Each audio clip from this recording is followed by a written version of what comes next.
Hi అండి. SR ఆర్టిస్ట్‌కి స్వాగతం. ఎలా ఉన్నారండి? అందరూ బాగున్నారు కదండీ! ఈరోజు నేను ఫ్లవర్ అండ్ ఎలిఫెంట్ డిజైన్‌కి పెయింటింగ్ చేసి చూపిస్తానండి. చాలా బాగుంటుంది. ఒకసారి చూడండి మొత్తం కంప్లీట్ అయింది ఎలా ఉందో. ఇది ఈ లెహంగా మా మేనకోడలికి తీసుకున్నానండి. దీనికి మగ్గం వర్క్ చేయించి బ్లౌజ్ వేద్దాం అనుకున్నాను. కానీ ఒక ఐడియా వచ్చి ప్లెయిన్ బ్లౌజ్‌కి నెక్‌కి పెయింటింగ్ చేసి మగ్గం వర్క్ చేస్తే ఎలా ఉంటుందని ఆలోచిస్తే మీకు కూడా చూపిస్తే బాగుంటుంది కదా అని చెప్పి ఇలా ట్రై చేశానండి. ఒకసారి చూడండి లుక్ ఎలాగుందో. ఈ లెహంగా కలంకారీ డిజైన్‌లో తీసుకున్నానండి. ఈ క్లాత్ మీద పెయింటింగ్ వేసి ఉన్నది కదండీ! ఈ ప్రింట్ బాగా నాకు నచ్చింది. ఈ ప్రింట్‌లోనే మనం నెక్‌కి పెయింటింగ్ చేస్తే ఎలా ఉంటుంది అని ఆలోచించాను. దీని మీద ఏనుగు బొమ్మ ఉంది కదా! దీన్ని కూడా వేద్దాము అని అనుకున్నానండి. ఫ్లవర్స్ అవి కూడా చాలా బాగున్నాయి. అందుకని చెప్పేసి ఇది కొంచెం బ్రైట్‌గా ఉన్న బ్లౌజ్ తీసుకున్నానండి మెజెంటా కలరు. దీనికి చూడండి ఇది ఫుల్ బ్లౌజు 8 ఇయర్స్ పాపకి మా మేనకోడలు 8 ఇయర్స్ అండి. తన కోసం నేను ఫుల్ బ్లౌజ్‌కి వేస్తున్నానండి. దీనికి డిజైన్ గీసుకున్నాను. ఫస్ట్ ట్రేసింగ్ షీట్ మీద నేను డిజైన్ తీసుకున్నాను. సరిపడగా డిజైను. నెక్ షేప్ గీసుకొని కరెక్ట్‌గా పొడవు ఎంత చూసుకొని ఆ నెక్‌కి నేను ఈ డిజైన్ ప్రింట్ చేశాను. ఈ డిజైన్ నేను డ్రా చేసుకున్నానండి. ఈ డ్రా చేసిన తర్వాత దీనికి పెయింటింగ్ స్టార్ట్ చేస్తున్నాను. మేడం ముందు చూపించిన క్లాత్ బ్రైట్‌గా ఉంది. ఇది లైట్‌గా ఉంది అని అనుకోవద్దండి. ఎందుకంటే అది ఇది ఒకటే. కానీ వీడియో తీస్తున్నప్పుడు చేంజ్ అయిపోయిందండి కలరు. ముందుగా ఫ్లవర్‌కి పెయింటింగ్ చేద్దామండి. నేను ఫ్లవర్ పెయింటింగ్‌కి normal white colour Fevicryl white తీసుకున్నానండి. వైట్‌ని మొత్తం ఫ్లవర్ మొత్తం ఫిల్ చేస్తున్నాను.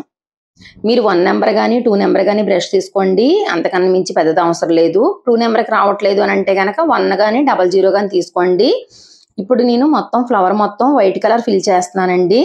మనకి లంగా కలర్ మీద మొత్తానికి బ్లూ కలర్ ఒకటి ఇంకా కొంచెం మస్టర్డ్ యెల్లో కలర్ ఒకటి, మళ్ళా కొంచెం గ్రే కలర్ ఒకటి ఇలా కొన్ని కలర్స్ మిక్స్ అయ్యి ఉన్నాయండి దాని మీద. ఆ కలర్సే దీని మీద వచ్చేటట్టు నేను పెయింటింగ్ చేయాలని ఫిక్స్ అయ్యానండి. ఇది టర్కిష్ బ్లూ అండి. డైరెక్ట్‌గా బ్లూ కలర్ వేసామంటే గనక మనకి చాలా డార్క్ కలర్ వచ్చేస్తుంది కదా! లంగాలో బ్లూ కలర్ చాలా లైట్ కలర్ ఉన్నదండి ఫ్లవర్సు.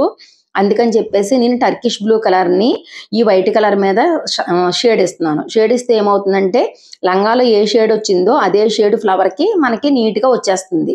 టర్కిష్ బ్లూ కలరు చాలా డార్క్ కలర్ ఉంటుందండి. అందుకని చెప్పేసి నేను వైట్ కలర్ ఫిల్ చేసి దాని మీద ఒక హాఫ్ డ్రాప్ మాత్రమే తీసుకొని నేను షేడ్ ఇస్తున్నానండి. మీరు చూస్తున్నారు కదా! మనం ఎప్పుడైనా సరే కలర్ షేడింగ్‌లోని డార్క్ కలర్స్‌ని లైట్ చేసుకోవాలి అని అంటే గనక వైట్ కలర్ షేడ్ ఇచ్చి దాని మీద డార్క్ కలర్ షేడ్ ఇస్తే గనక కరెక్ట్‌గా మీకు లైట్ షేడ్ వచ్చేస్తుంది.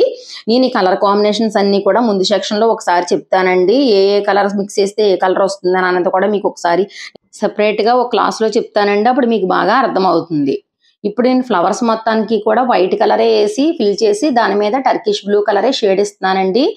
ఎందుకంటే నెక్ మొత్తానికి కూడా 4 ఫ్లవర్సే ఉన్నాయండి. అందుకని చెప్పేసి 2, 3 కలర్ షేడ్స్ మనం ఫ్లవర్స్ వేయడానికి లేదు కదా! అందుకోసమని చెప్పేసి ఒకటే కలర్ నేను వైట్ కలర్ ఫిల్ చేసేసి ఆ ఉన్న 4 ఫ్లవర్స్ కూడా నేను టర్కిష్ బ్లూతోనే షేడ్ ఇస్తున్నానండి. ఇంకొకటి ఏంటంటేనండి మనం లెహంగా గాని ఏ క్లాత్ మీదైనా సరే పెయింటింగ్ ఉంటే ప్రింటింగ్ ఉంటే ఆ ప్రింటింగ్ మన బ్లౌజులకి వేసుకోవాలి. ఆ కలర్ కాంబినేషన్ మన బ్లౌజులకి రావాలి అనుకుంటే గనక ఫస్ట్ మనం కలర్ సెలెక్ట్ చేసుకోవాలండి. ఆ కలర్‌ని మన దగ్గర ఉన్న క్లాత్ మీద కలర్‌కి మ్యాచ్ అయిందా లేదా ఒకసారి ఆ షేడ్ కరెక్ట్‌గా ఉందో లేదో చెక్ చేసుకున్న తర్వాతే పెయింటింగ్ స్టార్ట్ చేయాలండి. ఎందుకంటే మనం చేస్తుంది బ్లౌజ్‌కి కదండీ పెయింటింగు. అదే ఏ సారీకో అనుకుంటే గనక దాన్ని మళ్ళీ రిపేర్ చేసుకుంటాకవుతుంది. బ్లౌజ్‌కి నెక్ వేసేసాక తర్వాత మళ్ళీ ప్రాబ్లమ్‌గా అయ్యో! కలర్ మ్యాచ్ అవ్వలేదని అంటే గనక అది చాలా డిస్టర్బెన్స్ కింద అయిపోతుంది కదండీ! అందుకని తొందరపడకుండా నీట్‌గా పెయింటింగ్ చేసుకోండి. ఏదైనా సెలక్షన్ ముందే కంపల్సరీ చేసుకోండి. ఈ డిజైను చిన్న పాప బ్లౌజ్‌కే కదండీ వేయడము. మీరు పెద్దవాళ్ళు కూడా ఈ డిజైన్ వేసుకోవచ్చు. దీనికి మీరు సైడ్ ఉన్న కొమ్మల్ని 2 కూడా అటు సైడ్, ఇటు సైడ్ ఈ కొమ్మల్ని మాత్రమే మీకు ఎంత లెంత్ కావాలో అంత లెంత్‌లో పైకి ఇంకొక 2 కొమ్మల కింద వేసుకుంటే సరిపోతుందండి. ఇది పెద్ద నెక్‌కి కూడా పెయింటింగ్ చేసుకోవచ్చు. పెద్ద నెక్‌కి చేసుకున్నా కూడా చాలా బాగుంటుంది పెద్దవాళ్ళకి కూడాను. మీరు అలా చేసుకొని కూడా ట్రై చేయండి. ఆ పెయింటింగ్ చేసేటప్పుడు మాత్రం తప్పకుండా మీరు ఏ టైలర్ దగ్గర స్టిచ్ చేయించుకుంటున్నారో వాళ్ళ దగ్గరికెళ్ళి నెక్ ఎక్కడొస్తుంది, హ్యాండ్ ఎక్కడొస్తుంది అన్నది మీరు పర్ఫెక్ట్‌గా చూసుకొని వేసుకోండి. అప్పుడు నీట్‌గా ఉంటుంది.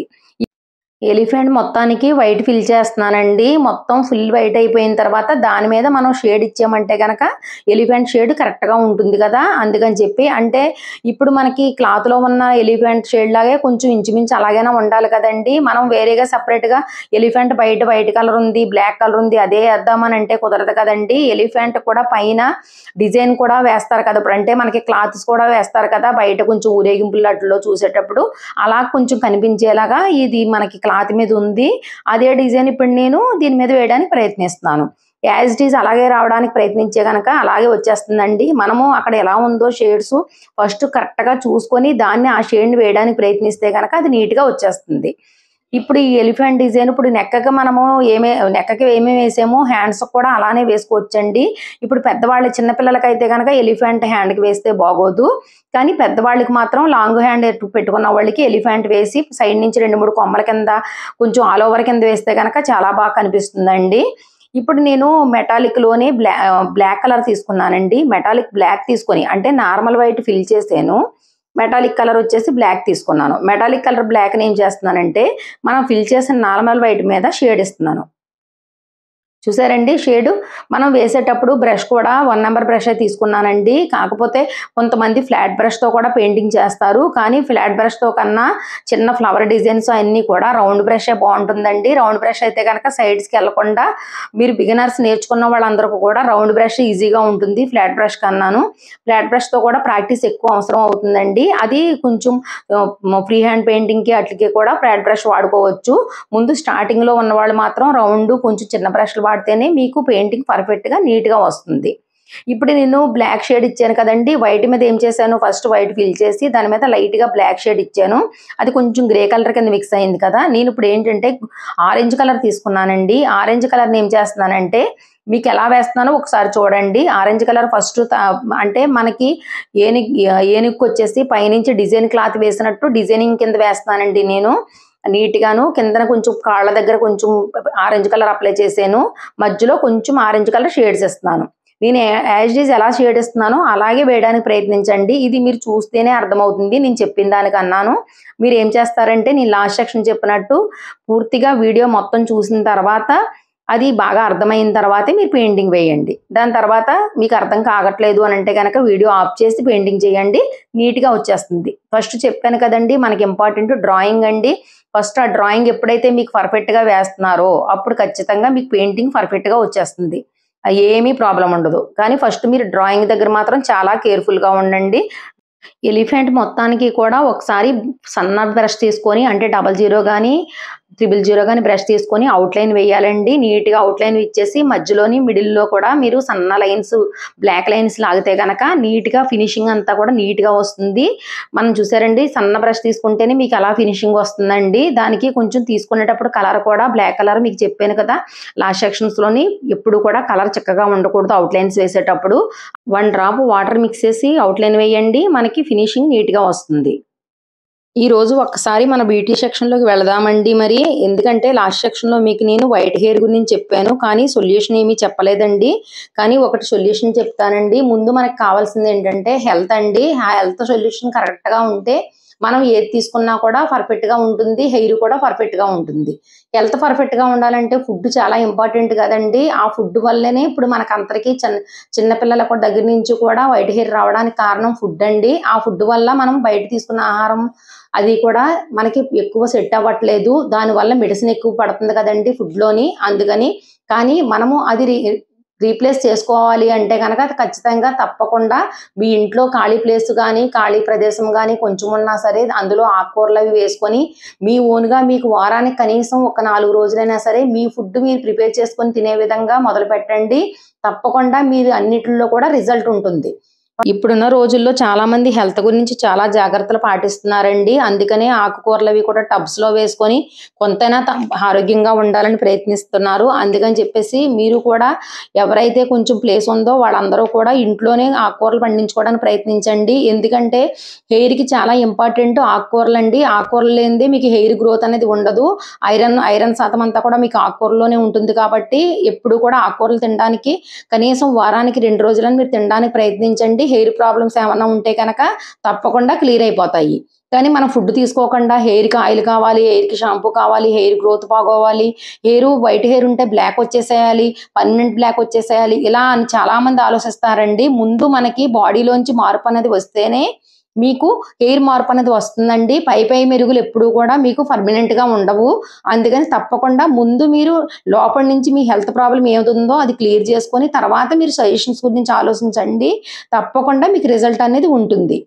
ఇంట్లో నుండే వైట్ హెయిర్ ఎలా కంట్రోల్ చేసుకోవాలో నేను నెక్స్ట్ సెక్షన్‌లో మళ్ళీ మీకు చెప్తానండి. ఇప్పుడు మళ్ళీ మనం పెయింటింగ్ సెక్షన్‌లోకి వెళదామా? ఎందుకంటే పెయింటింగ్ మొత్తం కంప్లీట్ అయిపోయింది కదండీ! పెయింటింగ్ కంప్లీట్ అయిపోయిన తర్వాత నేను ఫ్లవర్స్‌కి మొత్తానికి గొలుసు కుట్టు కుడుతున్నానండి. గొలుసు అంటే మగ్గం వర్క్‌తో కుడుతున్నాను. మీరు కూడా మీకు మగ్గం వర్క్ రాకపోతే గనక హ్యాండ్ వర్క్ గొలుసు వస్తే గనక అదైనా కుట్టుకోవచ్చండి. పెయింటింగ్ కంప్లీట్ అయిన తర్వాత మగ్గం వర్క్ కూడా చేస్తే గనక అది చాలా నీట్‌గా పర్ఫెక్ట్ లుక్‌తో ఉంటుందండి. అది మీరు ఒకసారి నేను మొత్తం కంప్లీట్ అయిపోయిన తర్వాత ఎలా ఉందో ఒకసారి చూడండి. నేను ప్రతి ఫ్లవర్‌కి కూడా వైట్ స్టోన్‌తో స్టిక్ చేశానండి. మీరు అలానా వైట్ స్టోన్‌తో పెట్టుకోవచ్చు. మనకి ఎలా కావాలంటే అలాగా మనకు నచ్చిన విధంగా మగ్గం వర్క్‌లో డెకరేట్ చేసుకోవచ్చండి అది. అది మన ఇష్టం అనమాట. కాకపోతే ఏంటంటే మనము క్లాత్‌లో ఉన్న కలర్స్ మాత్రమే మనం గొలుసు వేసినా, అవుట్‌లైన్స్ వేసినా, జిగ్‌జాగ్ కింద వేసినా, ఎలా వేసినా కూడా నీట్‌గా క్లాత్‌లో ఏ కలర్స్ ఉన్నాయో ఆ కలర్సే మనం సిల్క్ థ్రెడ్స్ తీసుకోవాలండి. మనం వేరే కలర్స్ తీసుకోకూడదు.